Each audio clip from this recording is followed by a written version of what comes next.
Elodie a connu l'enfer de l'alcoolisme à l'âge où certaines s'adonnent encore à des jeux d'enfants. Accro à 12 ans, elle s'en est sortie grâce à une gendarme et au maire de son village qui l'ont convaincue de se faire hospitaliser. Un témoignage édifiant dans le portrait de la semaine par Thierry de Mézières. L'alcool à 12 ans pour faire comme les grands. Elodie a noyé son adolescence dans des bouteilles de vodka et de whisky planquées dans du coca. Elle buvait dans les toilettes à l'heure de la récré. Elle buvait pour être respectée. Sa scolarité s'est terminée à l'hôpital. Tout a commencé avec un verre, puis deux, puis une bouteille. J'ai commencé à boire à l'âge de 12 ans et demi. C'était à la sortie d'un collège, de mon collège.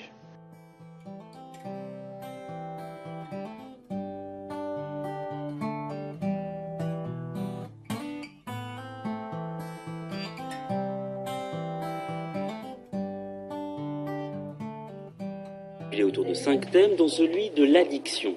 30 collégiens et lycéens, âgés de 12 à 17 ans, ont ainsi été réunis dans cette salle afin de mettre des mots sur les rouages d'une consommation excessive de produits nocifs pour la santé.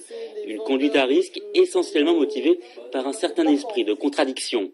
Quand on est jeune, on a envie de faire ce qui nous est interdit, quoi.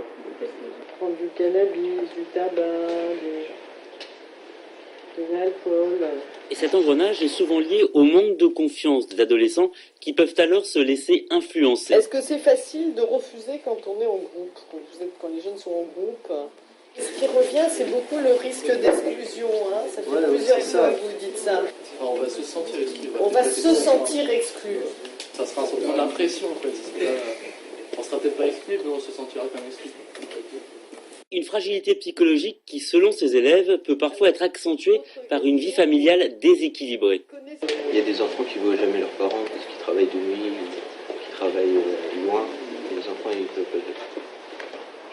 se réfugier dans la drogue ou l'alcool. Les causes connues, reste à savoir sur qui les jeunes peuvent s'appuyer lorsqu'ils se trouvent en situation de dépendance.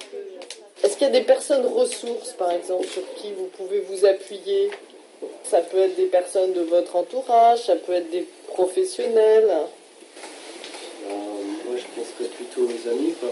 Parce que les adultes, je trouve qu'on a un peu plus du mal à se livrer, quoi. Est-ce que dans l'établissement scolaire, dans le collège, le lycée, il y a des personnes qui peuvent être des recours? Là, Je ne sais pas justement si les élèves ils comptent beaucoup sur les infirmiers ou tout autre adulte. Pour certaines personnes, ça doit être encore quelque chose qui sera en rapport avec les parents, ça reste du même ordre que les parents. Vous aviez jusqu'à quelle quantité d'alcool? Je pouvais aller jusqu'à limite pratiquement une bouteille de vodka par jour à la fin, voire une bouteille de pastis à la fin. Vous aviez quel âge? À la fin, j'avais 15 ans et demi.